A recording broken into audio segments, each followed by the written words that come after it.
ইস্তেঞ্জার পর কি টিস্যু ব্যবহার করা বিদআত? আল্লাহ রাসূল সাল্লাল্লাহু আলাইহি ওয়াসাল্লাম তো টিস্যু ব্যবহার করেন। সংক্ষেপে বিদআত সম্পর্কে যদি একটু বলতেন। ছোটকালে স্কুলের বন্ধুদের দেওয়া পূজার নাড়ু খেয়েছি, এতে কি আমার গুনাহ হয়েছে? এখন আমার করণীয় কি? দাড়ি কতটুকু রাখা ফরজ? মুসলমানদের উপরে নির্মম নিপীড়ন চলছে পৃথিবীর বিভিন্ন প্রান্তে। এক্ষেত্রে আমরা যারা বাংলাদেশে আছি আমাদের করণীয় কি? নবী সাল্লাল্লাহু আলাইহি সাল্লামের নাম শুনলে হাতের বৃদ্ধাঙ্গুলিতে চুমু খাওয়া এবং চোখে মোছা কি সুন্নাহসম্মত? জান্নাতে আমার ওয়াইফকে কি আমি পাবো? আল্লাহ না করুন, আমি যদি জাহান্নামবাসী হই আর আমার স্ত্রী যদি জান্নাতবাসী হন, তাহলে আমার স্ত্রী কি অন্য কারোর হয়ে যাবে? এমন আমলের কথা বলেন যে আমল করলে আমার ওয়াইফ অন্য কারোর জন্য জায়েজ হবে না। অমুসলিমদের সালাম দেওয়া যাবে কিনা? আবেগের বশে ফোনে দুজন কবুল বলে ফেলেছি, আমাদের কি বিয়ে হয়ে গিয়েছে? আমার হাত থেকে সব পড়ে যায়, যেটাই ধরি সেটাতেই কোনো না কোনো সমস্যা হয়, কোনো কাজে বরকত আসছে না। এই সমস্যার সমাধানে কোনো আমল আছে কিনা? আমাকে অনেকেই অলক্ষী মনে করেন। এতিম শিশু দত্তক নেওয়া সম্পর্কে ইসলাম কি বলে? তাদের সন্তান আছে এমন নয় যে বাচ্চা হচ্ছে না। ভুল করে অনেক দিন ধরে মনে মনে শিরকি কথা বলে ফেলি, আল্লাহ পাকের সম্পর্কে খারাপ কথা বলি, আমার মুখ নিয়ন্ত্রণ করা অনেক কঠিন হয়ে গেছে, এ থেকে বাঁচার উপায় বলবেন কি? ঘুষ দিয়ে চাকরি নিলে সারা জীবনের ইনকাম কি ঘুষের টাকার মতো হয়ে যাবে? মেয়েদের চুল কাটলে কি গুনাহ হবে? মসজিদে শুয়ে থাকা বা ঘুমানো যাবে কিনা? চলুন তাহলে আর বিলম্ব না করে আপনাদের প্রশ্নের উত্তর দেওয়ার আলোকিত ভবনে আমরা প্রবেশ করি এবং শুরু করি আমরা প্রশ্নোত্তর দেওয়ার পালা। আশিক মোল্লা লিখেছেন, ছোটকালে স্কুলের বন্ধুদের দেওয়া পূজার নাড়ু খেয়েছি, এদিকে আমার গুনাহ হয়েছে, এখন আমার করণীয় কি? দেখুন, পুজো বা অন্য ধর্মাবলম্বীদের যে কোনো ধর্মীয় উৎসব উপলক্ষে যদি কোনো খাবার আমাদেরকে দেওয়া হয় মুসলমান হিসাবে, সে সমস্ত খাবার হালাল হলে আমরা গ্রহণ করতে কোনো অসুবিধা নেই। যদি সে খাবার বিশেষ কোনো কল্যাণের উদ্দেশ্যে খাওয়া হয়, যেমন প্রতিমার সামনে রাখা হয়েছে, এটা বিশেষ কোনো কল্যাণ বহন করে, সেই বিশ্বাস থেকে আপনি খান, তাহলে সেটা আপনার যে বিশ্বাস, ঈমান, এর সাথে অসঙ্গতিপূর্ণ কাজ, সেটি অবশ্যই সঠিক নয়। তবে এমনিতে সাধারণভাবে সৌহার্দ্য সম্প্রীতিমূলকভাবে কোনো খাবার যদি অফার করা হয়, ফলমূল বা হালাল কোনো খাবার দেওয়া হয়, সেটা আপনি সাধারণ হালাল খাবার খেতে কোনো অসুবিধা নেই। এর মধ্যে শরিয়ার বিশেষ কোনো নিষেধাজ্ঞা যদি যুক্ত হওয়ার মতো কিছু না থাকে, তাহলে সেক্ষেত্রে সাধারণ হালাল খাবার উৎসব উপলক্ষে দিলে সেটি নেয়াতে বা খাওয়াতে কোনো অসুবিধা নেই। এবং এ বিষয়ে আলী রাদিয়াল্লাহু তাআলা আনহু এবং আয়েশা রাদিয়াল্লাহু তাআলা আনহা আরও সিনিয়র অনেক সাহাবীদের আমল একেবারেই পরিষ্কারভাবে আমাদের কাছে রয়েছে, যে তারা বিভিন্ন ধর্মের অনুসারীদের দেয়া আপনার খাবার, হালাল খাবারগুলো তারা গ্রহণ করেছেন তাদের উৎসব উপলক্ষে, এমনকি অগ্নিপূজকদের উৎসব উপলক্ষে পর্যন্ত তাদের খাবার গ্রহণ করার কথাও কিন্তু আমরা জানি। মুবারক হোসেন শিবলু আপনি লিখেছেন, দাড়ি কতটুকু রাখা ফরজ? দাড়ি একজন মুসলিম প্রাপ্তবয়স্ক পুরুষের জন্য লম্বা করার নির্দেশ নবী সাল্লাল্লাহু আলাইহি ওয়াসাল্লাম দিয়েছেন। আফুল্লুহা আর খুল্লুহা, তোমরা দাড়িকে ছেড়ে দাও, দাড়িকে লম্বা করো, এই জাতীয় নির্দেশগুলো তিনি করেছেন। অর্থাৎ দাড়িকে ছেড়ে দেওয়া এবং লম্বা করার নির্দেশ কিন্তু হাদিসে এসেছে। কতটুকু লম্বা করব, এটা নিয়ে ওলামা ইকরামের মধ্যে দুটি মত পাওয়া যায়। অনেক ওলামা ইকরাম বলেছেন যে লম্বা করো বলেছে, অতএব লম্বা করতেই থাকবো। তবে এক মুষ্ঠির ব্যাপারে একটি বেশ স্ট্রং মত আছে ইমাম আবু হানিফার মাযহাব এবং আরো অন্যান্য ওলামা ইকরামের অনেকের মত হলো যে এক মুষ্ঠির পরে অতিরিক্ত হলে সেটা চাইলে আপনি কাটতে পারেন। এখন এক মুষ্ঠির অতিরিক্ত হলে সেটি কাটা যাবে, যে তার দলিল এবং প্রমাণ কি? তার প্রমাণ হলো সহিহ বুখারীতে স্বয়ং আব্দুল্লাহ ইবনে ওমর রাদিয়াল্লাহু তাআলা আনহু থেকে বর্ণিত আছে যে হজের সময় তিনি এক মুষ্টি ধরে তার অতিরিক্ত দাড়ি তিনি কেটেছেন, এবং অন্যান্য সাহাবীদের অনেক থেকে, আরও কোনো কোনো সাহাবী থেকে একই আমল পাওয়া যায়। তো এগুলো থেকে বোঝা যায় যে আসলে এক মুষ্ঠির পরে অতিরিক্ত দাড়ি কাটা যায়। নবী সাল্লাল্লাহু আলাইহি ওয়াসাল্লাম যে লম্বা করতে বলেছেন, এর মানে হলো এভাবে লম্বা করতে থাকা। আর যদি কারোর দীর্ঘ করতে করতে এত বেশি দীর্ঘ হয় যে পেশাব করলে পেশাবের ছিটে আসে সেখানে, কিংবা আপনার বোতাম লাগাতে অসুবিধা হয় বা অস্বস্তির অবস্থা তৈরি হয়, তাহলে এক মাসের পরের অংশ তিনি চাইলে কাটতে পারেন। কিন্তু অনেক ওলামা ইকরামই নবী করিম সাল্লাল্লাহু আলাইহি ওয়াসাল্লামের থেকে যেহেতু এক মাসের পরে কাটা আর বিষয়ে কোনো স্পষ্ট বক্তব্য নেই, সেজন্য তিনি লম্বা করতে বলেছেন, সেই হিসাবে শুধু যতটুকু সম্ভব লম্বা করার কথাই বলে থাকেন। আর প্রসঙ্গত বলে রাখি, দাড়ি রাখা ফরজ নয়, দাড়ি রাখা ওয়াজিব, আবশ্যক। ফরজ এবং ওয়াজিব গুরুত্বের বিচারে প্রায় কাছাকাছি হলেও বেশ কম আছে। ফরজ প্রমাণ হয় যেরকম দলিল দ্বারায়, ওয়াজিব প্রমাণ হওয়ার জন্য সেরকম দলিলের প্রয়োজন হয় না। অর্থাৎ যতটা স্পষ্ট, যতটা শক্তিশালী এবং অকাট্য দলিল প্রয়োজন হয় ফরজ প্রমাণ হওয়ার জন্য, ওয়াজিব প্রমাণ হওয়ার জন্য ততটা অকাট্য দলিলের প্রয়োজন হয় না। সামান্য একটু পার্থক্য আছে, জন্য দাড়ি রাখাটা ফরজ নয়, বরং ওয়াজিব আমরা বলতে পারি। শুধু নয়, সমস্ত ফুকাহায়ে মতে এটি ওয়াজিব। মুসলমানদের উপরে নির্মম নিপীড়ন চলছে পৃথিবীর বিভিন্ন প্রান্তে। এক্ষেত্রে আমরা যারা বাংলাদেশে আছি আমাদের করণীয় কি? দেখুন, আজকের এই পৃথিবীতে স্নায়ুযুদ্ধের গুরুত্বটা অনেক বেশি এবং এটার প্রভাবটা অনেক বেশি। আমরা নিপীড়িত মানুষদের পক্ষ নিয়ে নানা ধরনের কাজ পরিচালনা করতে পারি। আমরা শান্তিপূর্ণভাবে প্রতিবাদ জানাতে পারি, আমরা আমাদের ক্ষোভের কথা বিভিন্নভাবে প্রকাশ করতে পারি এবং যৌক্তিকভাবে সে সমস্ত অন্যায়ের প্রতিবাদ আমরা তুলে ধরতে পারি এবং যত রকমের প্রেশার ক্রিয়েট করা যেতে পারে অত্যাচারী বা নিপীড়নকারীদের প্রতি সেটি আমরা করতে পারি। এমনকি আমাদের সরকারে যারা দায়িত্বশীল আছেন তাদের উপরে রাষ্ট্র এবং সরকারের তরফ থেকে জোরালো ভূমিকা, প্রতিবাদ এবং অন্যান্য যা যা করার আছে সেটা যেন করা হয়, সেজন্য তাদেরকে প্রেশার আমরা ক্রিয়েট করতে পারি এবং সেজন্য প্রত্যেকের যার যার জায়গা থেকে আল্লাহ যাকে যতটুকু শক্তি সামর্থ্য দিচ্ছেন সেই জায়গাতে আমরা কাজগুলো করা উচিত। সেই সাথে বিশেষ করে মসজিদে আকসা সম্পর্কে আমাদের সন্তানদেরকে জানানো, তরুণ প্রজন্মকে জানানো, এটা নিয়ে বিভিন্ন রকমের অঙ্কন প্রতিযোগিতা করা, বিভিন্ন রকমের রচনা প্রতিযোগিতা করা, এটার ইতিহাস নিয়ে পর্যালোচনা করা এবং সেটা নিয়ে আপনার জনসচেতনতা তৈরি করা এবং এই নিপীড়ন সম্পর্কে মানুষ মধ্যে জানাশোনা তৈরি করা, এটি মৌলিকভাবে একটা কাজ এবং এর একটা প্রভাব, এর একটা প্রেশার কিন্তু আছে, সেটা আমরা করতে পারি। এর পাশাপাশি আল্লাহ রাব্বুল কাছে সত্যি অন্তরস্থল থেকে গভীরভাবে তাদের প্রতি সমবেদনা জানানো এবং চোখের পানি ফেলা আমাদের কর্তব্য। নবী সাল্লাল্লাহু আলাইহি ওয়াসাল্লাম বলেছেন, মাথাল মুমিনিনা ফি তাওয়াদ্দিহিম ওয়া তারাহুমিহিম ওয়া তাআতুফিহিম মিসলাল জাসাদ। ঈমানদারদের পরস্পরের প্রতি সিম্প্যাথি, সম্প্রীতি এবং মমতা, এ সমস্ত দিক থেকে একে অন্যের সাথে দৃষ্টান্ত হলো একটা দেহের মতো, একটা দেহের এক অংশের সাথে অন্য অংশের সম্পর্ক যেরকম সেরকম। একটা অংশ যদি অসুস্থ হয় পুরো শরীর কিন্তু সেটাকে অনুভব করে, ফিল করে। পুরো বিশ্বের মুসলমানদের অবস্থা একই রকম বিধায় আমাদের সেই অনুভবটা, ফিলটা থাকতে হবে এবং তাদের জন্য আল্লাহ তাআলার কাছে কামনাকে দোয়া করতে হবে। আল্লাহ যাকে যতটুকু সাধ্য দিয়েছেন তার জন্য জবাবদিহিতা কিন্তু ঠিক ততটুকু। অতএব সাধ্য অনুযায়ী আমরা প্রত্যেকে চেষ্টা করব এই সমস্ত অন্যায়ের বিরুদ্ধে দাঁড়াবার এবং কাজ করবার। NH নাহিদ আপনি লিখেছেন, নবী সাল্লাল্লাহু আলাইহি সাল্লামের নাম শুনলে হাতের বৃদ্ধাঙ্গুলিতে চুমু খাওয়া এবং চোখে মোছা কি সুন্নাহসম্মত? দেখুন, এ বিষয়ে আমাদের অনেক ভাইরা নানা রকমের দলিল প্রমাণ ইত্যাদি হাজির করেন। নবী করিম সাল্লাল্লাহু আলাইহি সাল্লামের নাম শুনলে তার প্রতি দুরূদ পাঠ করতে হবে, এ বিষয়ে বহু বিশুদ্ধ হাদিস রয়েছে, পরিষ্কার হাদিস রয়েছে এবং এটি হলো একমাত্র করণীয় যে আমরা নবী আলাইহিস সালাতু ওয়াস সালামের নাম যখন শুনবো তখন সাল্লাল্লাহু আলাইহি সাল্লাম বা বিভিন্নভাবে তার প্রতি দুরূদ প্রেরণ করব। এর বাইরে আমাদের আঙ্গুলে চুমু খাওয়া এবং সেই চুমু খাওয়া আঙ্গুল চোখে মোছা, এটা কোরআন কিংবা হাদিসের কোনো নির্দেশ নয়। এটি নবী সাল্লাল্লাহু আলাইহি সাল্লাম থেকে প্রমাণিত বিশুদ্ধ কোনো হাদিস দ্বারায়, নবী সাল্লাল্লাহু আলাইহি ওয়াসাল্লাম থেকে বর্ণিত কোনো বিশুদ্ধ হাদিস দ্বারা প্রমাণিত নয়। এর মাধ্যমে চোখের যদি বাড়ে, উপকার হয় বা এটা মহব্বতের প্রকাশ হয় ইত্যাদি, এই সমস্ত কথাগুলো অন্যদের কথা, কোরআন এবং হাদিসের কথা নয়, কোরআন হাদিস থেকে প্রমাণিত কোনো বিষয় নয়। আমাদেরকে মনে রাখতে হবে আল্লাহ তাআলা বলেছেন, মা আতাকুমুর রাসূলু ফাখুযুহু ওয়া মা নাহাকুম আনহু ফান্তাহু। তোমাদেরকে রাসূল যা দিয়েছেন সেটিকে তোমরা আঁকড়ে ধরো, আর রাসূল সাল্লাল্লাহু আলাইহি সাল্লাম যা থেকে তোমাদেরকে বিরত থাকতে বলেছেন, বারণ করেছেন, তা থেকে তোমরা বিরত থাকো এবং দূরে থাকো। অতএব একজন মুসলমান হিসেবে আমরা সেই কাজগুলো করে যাব যা আমাদেরকে আল্লাহ হাবিব সাল্লাল্লাহু আলাইহি সাল্লাম করতে নির্দেশ করেছেন। তারই অংশ হিসাবে আমরা নবী সাল্লাল্লাহু আলাইহি সাল্লাম নাম শোনার পর দুরূদ পাঠ করব, আর আঙ্গুলে চুমু খাওয়া, চোখে মোছার নির্দেশ যেহেতু তিনি করেননি, কোরআন হাদিস দ্বারা প্রমাণিত নয়, বিধায় সেগুলো থেকে আমরা বিরত থাকবো।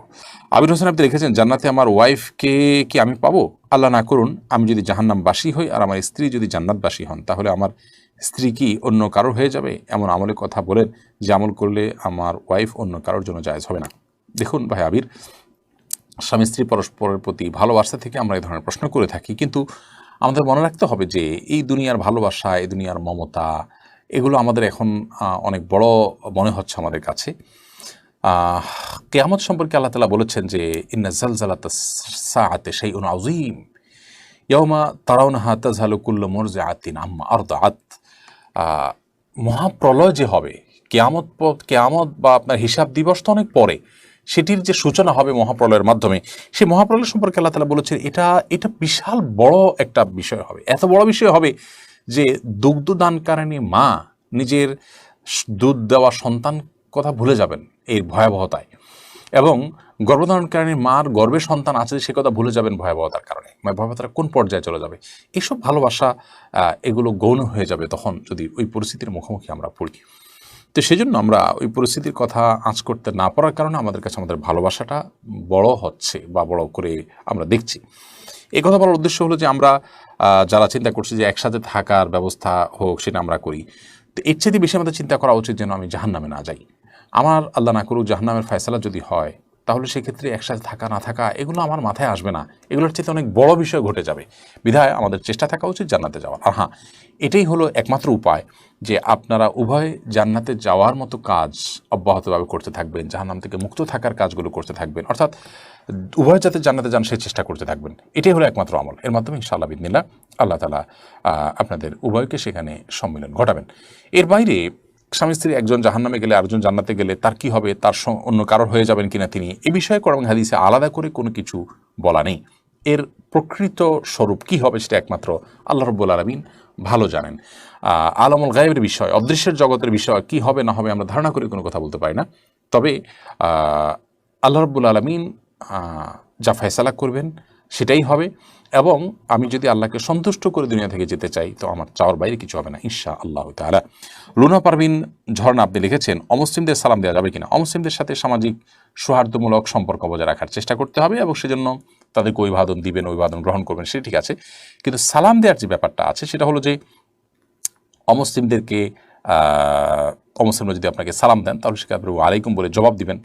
আর আগ বেড়ে তাদেরকে আপনি যত রকমের অভিবাদন আছে, সামাজিক অভিবাদন, গুড মর্নিং, গুড ইভিনিং ইত্যাদি ইত্যাদি, স্বাগতম, অন্যান্য যা যা আছে প্রচলিত সেগুলো আপনি তাদেরকে বলবেন। কিন্তু সালাম যেটা আল্লাহ তাআলার গুণবাচক নাম, সেটা তাদেরকে নিবেদন করবেন না, কারণ তারা আল্লাহতে বিশ্বাস রাখেন না। তাছাড়া আপনি সালামের মাধ্যমে যে আল্লাহ তাআলার কাছে শান্তি কামনা করছেন, সে আল্লাহতে তিনি নিজে বিশ্বাসই করেন না। তিনি যা বিশ্বাস করেন না সেটা তার উপরে আরোপ করে দেওয়া, এটা কখনো ন্যায্যতা হতে পারে না। সেজন্য সালাম আকবরই নয়, বরং তারা যদি সালাম দেন তাহলে আপনি ওয়ালাইকুম বলে জবাব দিবেন। আর এছাড়া সামাজিক সৌহার্দ্যপূর্ণ যে কোনো অভিবাদন, সাধারণ অভিবাদনগুলো তাদের সাথে বিনিময় করা যেতে পারে। আলাউদ্দিন ফারাবি আপনি লিখেছেন, ইস্তেঞ্জার পর কি টিস্যু ব্যবহার করা বিদআত? আল্লাহ রাসূল সাল্লাল্লাহু আলাইহি ওয়াসাল্লাম তো টিস্যু ব্যবহার করেন। দেখুন,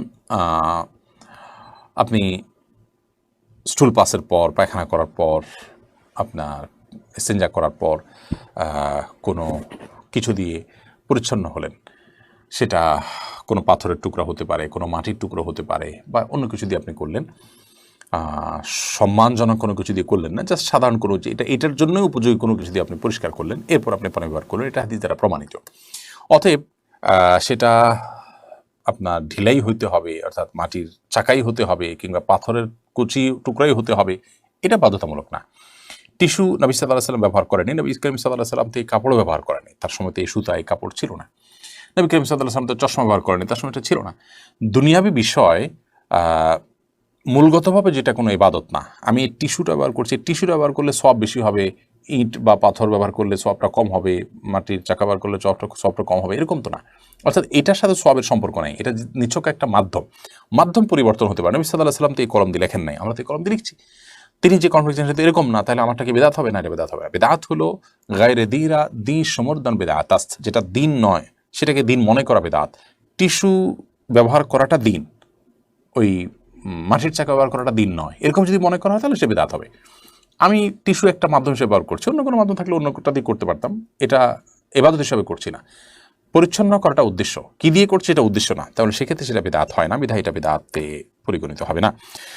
ফখরুল ইসলাম মাহিন আপনি লিখেছেন, আবেগের বশে ফোনে দুজন কবুল বলে ফেলেছি, আমাদের কি বিয়ে হয়ে গিয়েছে? জি না, বিয়ে তো সহজ নয় যে আবেগের বশে দুজনে কবুল করে বলে ফেলছেন আর বিয়ে হয়ে গেছে। দুজন সাক্ষীর সামনে প্রস্তাব এবং কবুল হবে এবং অন্যান্য শর্তাদি পাওয়া যাবে, তখন সেক্ষেত্রে সেটি শরিয়াত দৃষ্টিকোণ থেকে বিশুদ্ধ এবং আপনার সঠিক বিয়ে হিসেবে বিবেচিত হবে।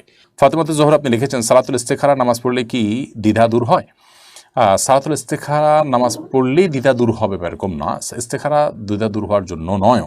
ইস্তেখারা মানে হলো কল্যাণ কামনা করা। আল্লাহ এই বিষয়ে কোথায় কল্যাণ আছে, হাতে কল্যাণ আছে নাকি নাতে কল্যাণ আছে আমি জানি না, কল্যাণ যেখানে আছে আপনি আমাকে সেখানে যাওয়ার তৌফিক দান করুন, সেই ফয়সালা দান করুন, এই কামনাটাই হলো ইস্তেখারার দোয়া। এরপর আপনার মন যেদিকে স্থির হয়ে যাবে, আল্লাহর উপর তাওয়াক্কুল করে আপনি সেদিকে এগিয়ে যাবেন। আর যদি স্থির না হয় তাহলে সেক্ষেত্রে আপনি স্থির না হওয়া পর্যন্ত ইস্তেখারা অব্যাহত রাখবেন। সুমাইয়া চৌধুরী লিখেছেন, আমার হাত থেকে সব পড়ে যায়, যেটাই ধরি সেটাতেই কোনো না কোনো সমস্যা হয়, কোনো কাজে বরকত আসছে না, সমস্যার সমাধানে কোনো আমল আছে কিনা? আমাকে অনেকেই অলক্ষ্যে মনে করেন। অলক্ষ্যে বলতে কোনো কিছু না, ইসলামে এটা মনে করাটা বরং ভুল। আর এগুলো অনেক সময় মানসিক একটা সমস্যার কারণে হয়ে থাকে, যে মনে হয় যে আমার এরকম সমস্যা আছে, ধারাবাহিক একটা সমস্যা হতেই পারে, ঠিক হয়ে যাবে। এটা এরকম না যে আমি অলক্ষ্য হয়ে গেছি, আমার এখন বরকত উঠে গেছে, নাউজুবিল্লাহ, এরকম কিছু না। মানে সরি, ভালো নাই, অলক্ষ্মী আমার উপর চেপে বসেছে, এরকম কোনো কথা নেই। তবে হ্যাঁ, এটা ঠিক, বরকতের জন্য আপনি বিসমিল্লাহ বলে শুরু করবেন, আল্লাহ নাম নিয়ে শুরু করবেন, যে কোনো কিছু খুব সুন্দর করে মজবুত করে দৃঢ়ভাবে ধরবেন, আপনার দায়িত্ব আপনি পালন করবেন সুন্দরভাবে। এরপর সমস্যা হলে সেটাকে আপনি ইগনোর করবেন, এই সমস্যা চিরকাল থাকবে না। আপনি যেটাকে মনে করছেন যে একের পর এক সমস্যা হচ্ছে, এই যে আপনি প্রশ্ন করেছেন, প্রশ্ন ঠিকমতো করতে পেরেছেন, সেটা আমি আমার চোখ পর্যন্ত এসেছে, আমি প্রশ্ন উত্তর দিয়েছি, এটা কি বেটে বলে হয় নাই? আপনি তো বলছেন যে আপনি যেটাই করতে চান সেটাই বেটে বলে হয় না। এই যে আমি একটা দেখালাম বেটে বলে হয়েছে, এরকম আরও বহু জিনিস আপনার জীবনে বেটে বলে হয়, যেটা আপনি হয়তো লক্ষ্য রাখেন না। শুধুমাত্র নেগেটিভগুলো শয়তান আপনার সামনে তুলে ধরে আপনাকে নার্ভাস করছে, আপনাকে ডিপ্রেসড করছে, সেটাকে আপনি মোটেই পাত্তা দেওয়া উচিত নয়। বরং পজিটিভ ওয়েতে আপনার দায়িত্ব আপনি সঠিকভাবে আদায় করার জন্য দৃঢ়তার সাথে ধরবেন এবং বিসমিল্লাহ বলে প্রত্যেকটা কাজ শুরু করবেন আন্তরিকতা দিয়ে। এরপর সমস্যা হলে এটা জীবনের অংশ এবং সাধারণ আপনার প্রক্রিয়া, ভালো মন্দ মিলিয়ে আমাদের জীবন তারই অংশ, সেটা আপনি মনে রাখবেন। সোমায়াত নুসরাত আপনি লিখেছেন, এতিম শিশু দত্তক নেওয়া সম্পর্কে ইসলাম কি বলে? তাদের সন্তান আছে এমন নয় যে বাচ্চা হচ্ছে না। এতিম শিশু দত্তক নেওয়া খুব ভালো কথা, কিন্তু সেটা উদ্দেশ্য হবে আপনার সন্তানকে উপকার করা, তার অভিভাবকত্ব গ্রহণ করা। যেমন এই যে সন্তান আছে বলেছেন আপনি, বাচ্চা হচ্ছে না এরকম না যে তাদের সন্তান আছে তারপরে এতিম শিশু দত্তক নিয়েছে, এটা খুবই প্রশংসনীয় কাজ, এটি হওয়া উচিত। সাধারণত আমাদের সমাজে দত্তক কারা নেয়? যাদের সন্তান হয় না তারা এতিম শিশু বা গরিব অসহায় শিশুকে দত্তক নিয়ে থাকে। আল্লাহ তাআলা আমাকে শিশু দিয়েছেন, সন্তান দিয়েছেন, আমি সন্তানের বাবা মা আছি, এরপরে আবার আমি আরেকটা সন্তান দত্তক নিব, এটা মানুষ সাধারণত করে না আমাদের দেশে।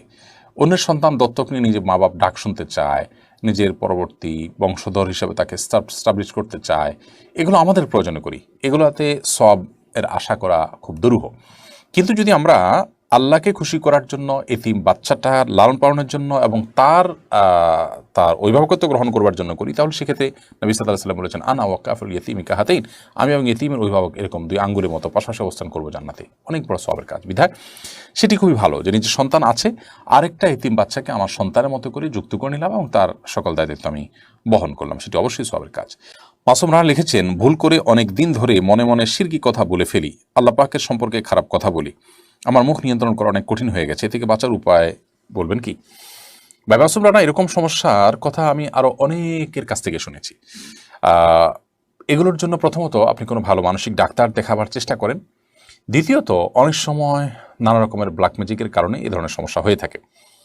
আমি আপনাকে অনুরোধ করব যে ভালো কোনো রাকি সেরাই ঝাড়ফুঁক যিনি করেন এরকম কারোর শরণাপন্ন হবেন।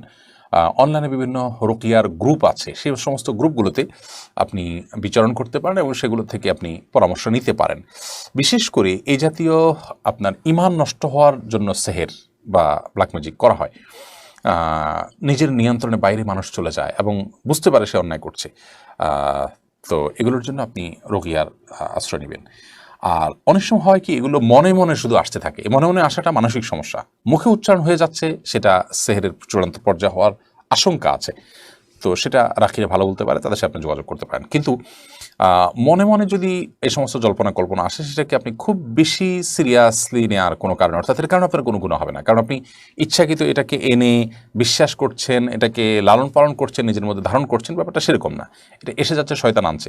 সাধারণত এরকম পরিস্থিতি তৈরি হলে বাম দিকে 3 বার প্রতীকী থুতু, প্রতীকী থুতু মানে হলো থুতু ফেলার মতো করে 3 বার ফেলবেন বামে, থুতু নয়, জাস্ট প্রতীকী ফেলার মতো করে আপনার থুতু করবেন এবং সেই সাথে আমানতু বিল্লাহি ওয়া রাসূলিহি পড়বেন এবং আউযু বিল্লাহি মিনাশ শাইতানির রাজীম এটা পড়বেন। আরেকটা দোয়া পড়বেন, আল্লাহুম্মা জাআল ওয়াসাবিসা কলবি খাশিয়াতাক, আল্লাহ আমার অন্তরে যত ওয়াসওয়াসা আর কুমন্ত্রণা আছে এগুলোকে আপনার ভয় দিয়ে আপনি পরিবর্তন করে দিন। আল্লাহুম্মা জাআল ওয়াসাবিসা কলবি খাশিয়াতাক, এভাবে আপনি আল্লাহ তাআলার কাছে দোয়া করবেন। তাহলে আমরা 3টি আমলের কথা বললাম, প্রতীকী থুতু ফেলা, আউযু বিল্লাহি মিনাশ শাইতানির রাজীম পড়া এবং আমানতু বিল্লাহি ওয়া রাসূলিহি, আল্লাহ এবং তার রাসূলের প্রতি আমি ঈমান আনলাম, এই কথা বলা। এই আমলগুলো আপনি করবেন, ইনশাআল্লাহ আল্লাহ তাআলা আপনাকে হেফাজত করবেন। মোহাম্মদ রাসেল লিখেছেন, সংক্ষেপে বেদাত সম্পর্কে যদি একটু বলতেন। বেদাত শব্দের অর্থ হলো নব আবিষ্কার বা নতুন উদ্ভাবন। ধর্মীয় কাজে, ইসলামের কোনো কাজের মধ্যে নিজেদের থেকে কোনো কিছু সংযোজন করা, এটা হলো বেদাত। সংযোজন বিয়োজন করা, এটা হলো বেদাত। কোরআন এবং সুন্নাহ যে ইবাদতগুলো যেভাবে করতে বলেছে সেগুলোকে সেভাবে করাটাই হলো সুন্নাহ। সেখানে আমি যদি নিজে থেকে কোনো মন গড়া পদ্ধতি আবিষ্কার করি, বের করি এবং সেটার অনুসরণ করি, অনুকরণ করি, তাহলে সেক্ষেত্রে বেদাত হবে। ধরা যাক কোরআনে কারীম তেলাওয়াতের ক্ষেত্রে কোরআন এবং সুন্নাহ যা বলেছে সেটা না করে আমি কোরআন তেলাওয়াতের আগে অমুক অমুকটা বলাটাকে শরীয়ত বানিয়ে নিলাম, ধর্মীয় কাজের অংশ বানাই নিলাম, ইসলামের নির্দেশ মানি নিলাম, অথচ ইসলামের সেটা নাই, কোরআন হাদিসে সেটা নাই। এই নকল জিনিসটাই বিদআত, যেটা কোরআন হাদিসে নেই। তো এরকম কোনো কিছু যদি আমি কোরআন হাদিসের অংশ বানিয়ে নিই বা ইসলামের অংশ বানিয়ে নিই, তাহলে সেটা বিদআতে পরিগণিত হবে। এমনিতে আমি কোরআন তেলাওয়াত প্রতিদিন একটা বিশেষ সময় করি, এই বিশেষ সময় করার কথা কোরআন হাদিসে আমাকে বলে নাই, তারপর আমি করছি কেন? আমি করছি আমার সুবিধার জন্য, সময় হয় এটা, আমি সেজন্য আমি এটাকে করে নিয়েছি ফিক্স আমার জন্য। এই টাইমে কোরআন তেলাওয়াত করলে আলাদা সওয়াব হবে, এটা কোরআনের নির্দেশ, এটা ইসলামের নির্দেশ, বা এটা ইসলাম, এরকম মনে করে তো আমি করছি না, তাহলে এটা বিদআত হবে না। তাহলে বিদআত হবে তখন যখন কোনো ইবাদতকে, কোনো কাজকে ইবাদত হিসাবে আমি গণ্য করলাম, অথচ শরীয়তকে ইবাদত হিসাবে গণ্য করেনি, অথবা শরীয়তের কোনো ইবাদতের পদ্ধতি আমি নিজে নিজে বানিয়ে নিলাম বা কারোর বানানোটা অনুসরণ করলাম, যেটা কোরআন হাদিস দ্বারা সমর্থিত না, কোরআন হাদিস সেটা বলে নেই, তাহলে সেটা কিন্তু বিদআতে পর্যবসিত হবে। আর সকল বিদআতের পরিণাম হলো ভ্রষ্টতা, সকল ভ্রষ্টতার পরিণাম এবং ঠিকানা হলো জাহান্নাম। নুরুজ্জামান সরকার এআইডি থেকে আপনি লিখেছেন, ঘুষ দিয়ে চাকরি নিলে সারা জীবনের ইনকাম কি ঘুষের টাকার মতো হয়ে যাবে? না, ঘুষের টাকা দিয়ে, ঘুষ দিয়ে যদি চাকরি নেন, চাকরিটা যদি হালাল হয়, তাহলে আপনার সারা জীবনের ইনকামটাই হারাম হয়ে যাবে, এটা সেরকম না। তবে ঘুষ দিয়ে চাকরি দিয়ে যে অন্যায় করেছেন, সেটুকু আপনি হারাম কাজ করেছেন, এবং তার জন্য আল্লাহর কাছে আপনাকে তওবা করতে হবে, ইস্তেগফার করতে হবে, এবং গুনাহ থেকে বেরিয়ে আসার জন্য চেষ্টা করতে হবে। পরবর্তীতে যেন আর কখনো না হয় ভুল, সে চেষ্টা করতে হবে, কিন্তু পরবর্তীর উপার্জনগুলো আপনার এর কারণে সবগুলো হারাম হয়ে যাবে না। সাবিহা শান্তা আপনি লিখেছেন, মেয়েদের চুল কাটলে কি গুনাহ হবে? মেয়েদের চুল যদি কেটে আপনি ছেলেদের মতো করে ফেলেন, বা কোনো ফাসিকা নারীর সাথে চুল কেটে তার আদলে তার স্টাইলে চুল রাখেন, তাহলে সেটা নিষিদ্ধের আওতায় পড়বে। এছাড়া এমনিতে চুল অনেক বড় হয়ে গেছে, একটু কাটলেন, তো এটা নিষিদ্ধ নয়। উম্মাহাতুল মুমিনিনদের থেকে চুল কাটা বিষয়ে প্রমাণিত আছে। কিন্তু এর মানে এই না যে, ওই যে বললাম, চুল কেটে আপনি পুরুষের মতো করে ফেললেন, যে নারী পুরুষ আলাদা করার কোনো সুযোগ নেই, অথবা আপনার কোনো ফাসেকা নারীর চুলের স্টাইল আপনি ধারণ করলেন, সেরকম যদি হয়, তাহলে সেটা নিষিদ্ধের আওতায় পড়বে। কারণ মান তাশাব্বাহা বিকওমিন ফাহুয়া মিনহুম, যে ব্যক্তি কোনো জাতির সাদৃশ্য গ্রহণ করে, সে তাদের অন্তর্ভুক্ত হবে। তাছাড়া নবী সাল্লাল্লাহু আলাইহি ওয়াসাল্লাম বলেছেন, লাআনাল্লাহুল মুতাশাব্বিহাত মিনান নিসাই বির-রিজাল, যেসব নারীরা পুরুষদের সাথে বিভিন্ন তাদের আচার আচরণ, তাদের কাজকর্ম, পোশাক আশাক ইত্যাদিতে কোনো পুরুষের সাথে সাদৃশ্য গ্রহণ করে, সে তাদের অন্তর্ভুক্ত হয়। অতএব সে জিনিসটা যেন না হয়, সেটা খেয়াল রাখতে হবে। এটা খেয়াল রেখে আপনি যদি চুল কাটেন, খুব বেশি লম্বা হয়েছে, আপনি চুলের কিছু অংশ কাটলেন, তাহলে সেটা নিষিদ্ধের আওতায় পড়বে না ইনশাআল্লাহ তাআলা। এমনি নাইম হাসান লিখেছেন, মসজিদে শুয়ে থাকা বা ঘুমানো যাবে কিনা?